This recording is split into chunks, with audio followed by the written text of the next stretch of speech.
All right, if you're a solo attorney, if you own your own law firm, I have a question for you. Is your phone going to voicemail during business hours for your office? Or are you answering the phone whenever it rings in your solo law firm because you don't have any help yet? What I want to talk about today is the intake process at your law firm and how we can kind of clean that up, streamline that, automate that, set up processes for that so that your potential clients have a very smooth and easy process to becoming a client. It should not be hard to become your client. They should not call your office during business hours and get a voicemail, okay? So I'm doing a presentation in September for the Washington State Bar Association. We're going to do an hour-long workshop on how to develop an intake process in your law firm. If you're an attorney in Washington State, I would love to have you come join us. We'll be in person over at Clearwater over in Suquamish. We'll be there in person. This is a live event. But if not, or if you can't wait until then and you need help now, I'm going to give you maybe a 10-minute version of how to improve your intake process in your law firm. So let's start first with a little bit of technology. Now, I'm not a big tech person. Tech is not one of my strengths. So I do use tech in my office, but there's some attorneys who are far more advanced than me. Okay, so I keep it pretty simple with tech. I need to be able to understand how it works and be able to use it, right? So let's start with my calendar. So for someone to schedule a consultation with me, a signing appointment with me, we make this easy with an online calendar. I use Calendly.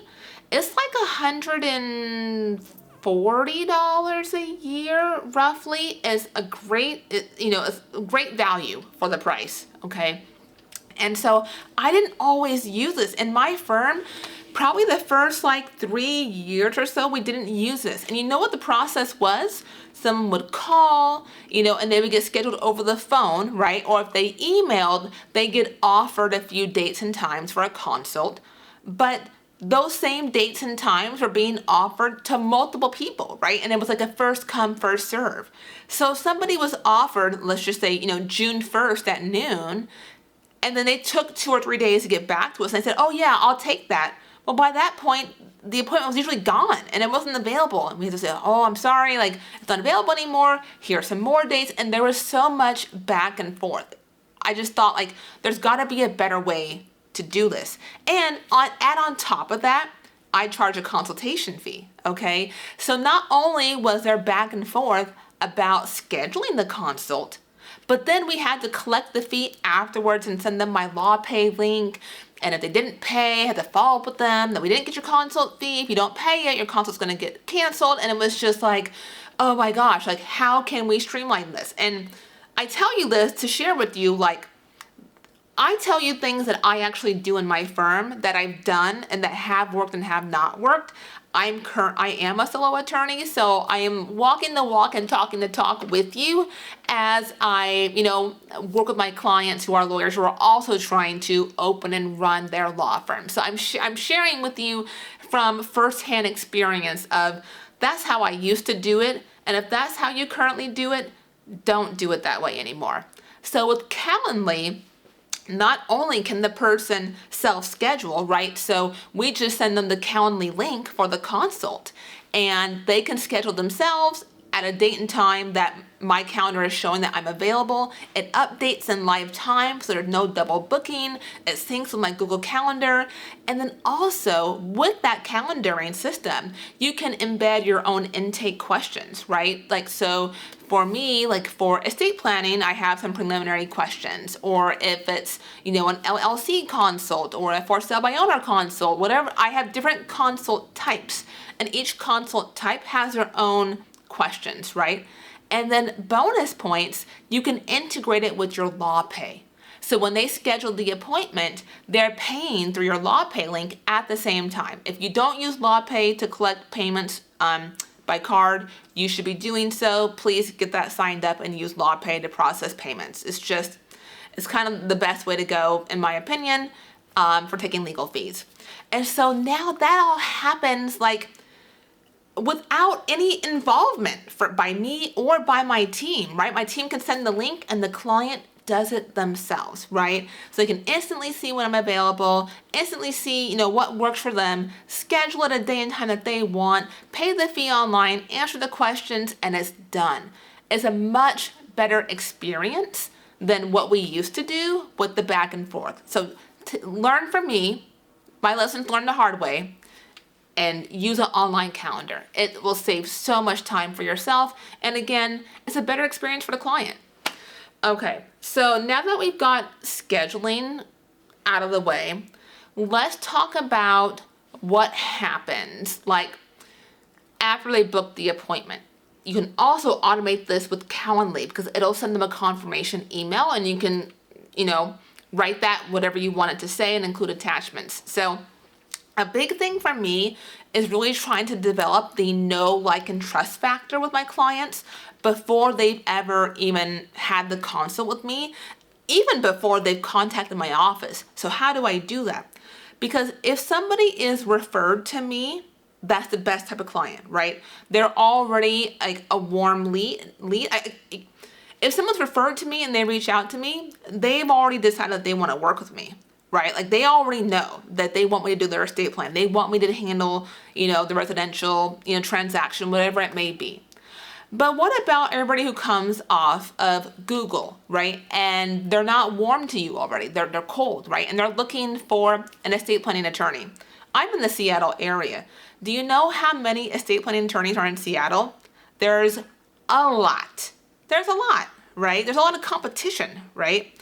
And so, you're going to make sure you've claimed your Google My Business profile and fill that out, get client reviews. Okay, that's good that you've done that. But what about beyond that? So what I do, same with here, what I do in talking about kind of my coaching and consulting work for lawyers is that my firm has a YouTube channel where I talk about any and every FAQ about estate planning, about real estate, about my practice areas, right? And so because Google owns YouTube, right? And so when someone's looking for an estate planning lawyer or have questions about a will or a revocable living trust and they're Googling that, my YouTube videos are coming up. And let me tell you, for all the hundreds, if not thousands, maybe not thousands, hundreds of estate planning lawyers that are in the Seattle area, you know how many of them are making YouTube videos about estate planning? Maybe a couple, maybe. Like, I have very little competition, and I'm pretty sure no matter where you are in this country and no matter what your practice area is, you probably have very little competition as well compared to just who's, around you on a map, right? So strongly consider that because people, and at first I didn't think people would, look to YouTube to answer legal questions, but people do. And if they see me on the video answering the very question that they have, they're already becoming invested in working with me, right?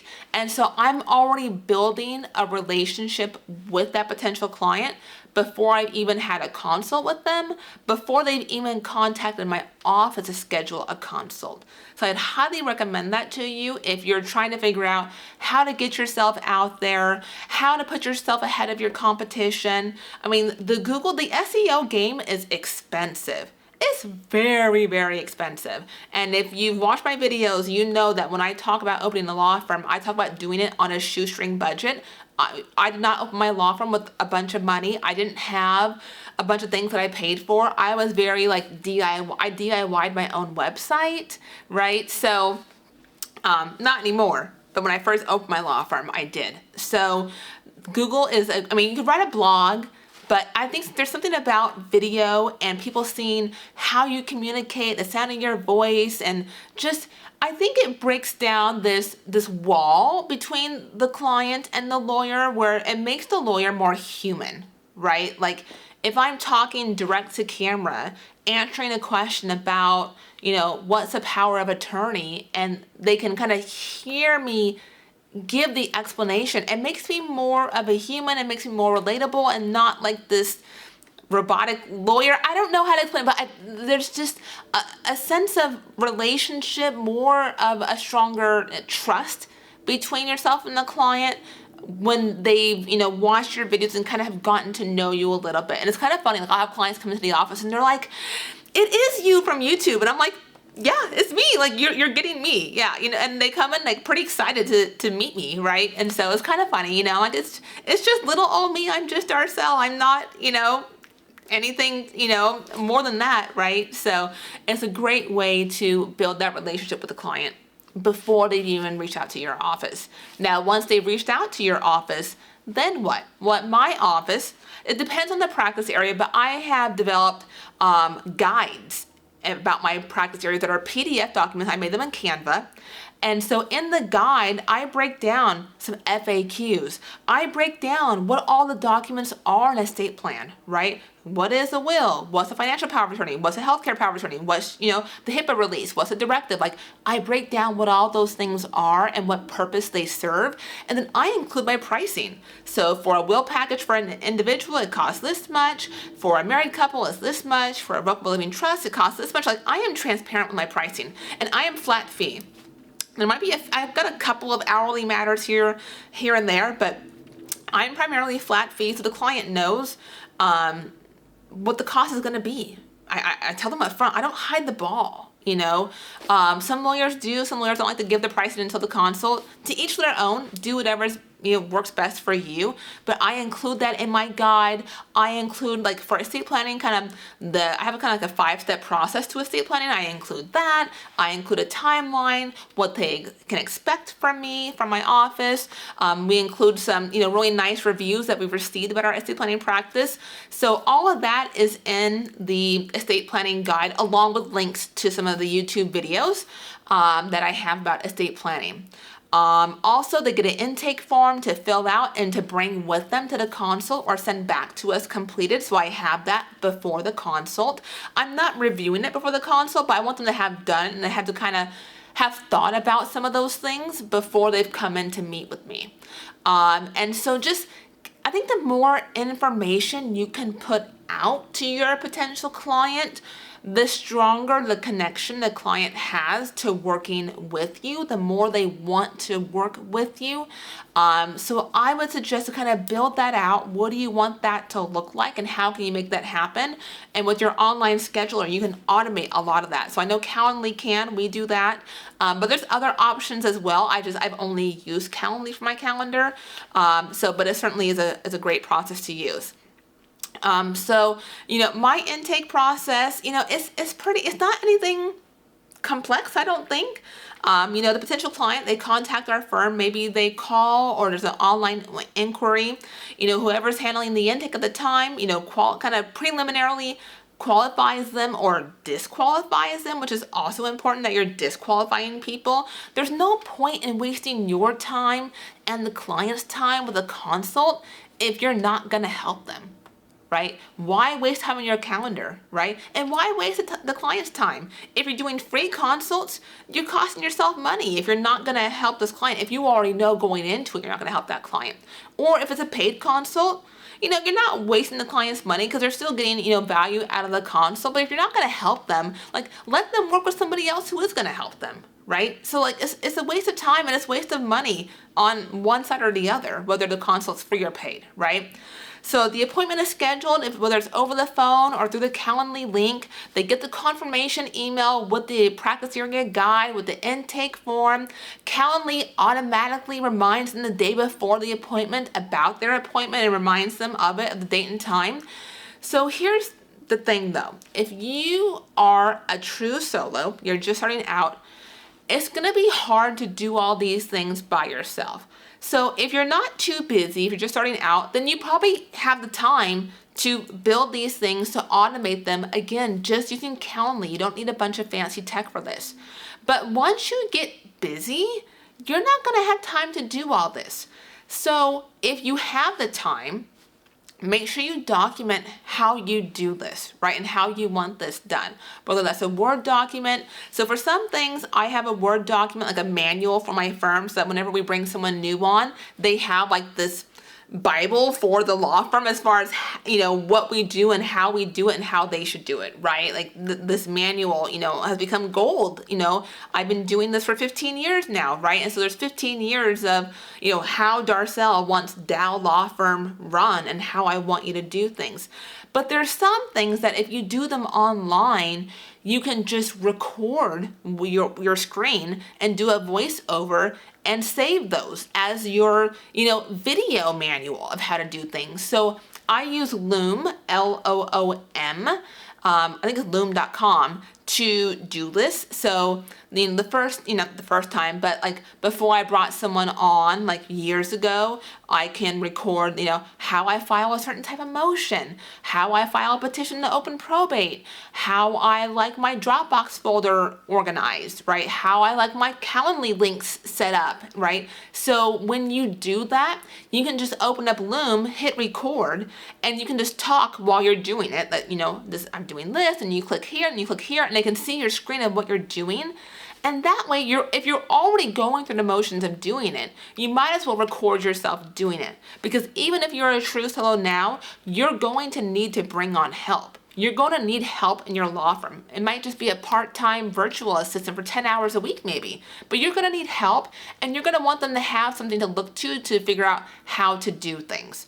So highly recommend you start recording how you want things done, how you do them, and save that so that when you bring someone on in the future, that they have a resource to go to and can help you a lot faster than you having to re-explain everything every time. That takes too long.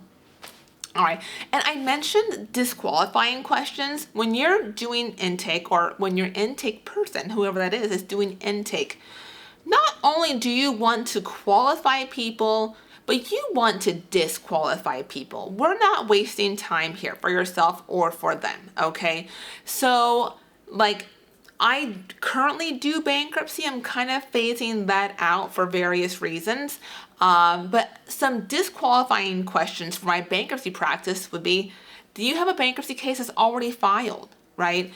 I have learned the hard way over the years that I will no longer take over someone else's bankruptcy. Sometimes a client will either do a bankruptcy themselves, pro se, and then want me to come in to fix it, which I'm not doing anymore. Or they had another bankruptcy attorney that made a mistake or they're not happy with and want me to come in and take over. I don't do that anymore. So if somebody is calling my office about a bankruptcy case that's already open, I will not help them. They will not be put on my calendar. I ask about, if anyone's employed, right? That's important for me in a bankruptcy to know.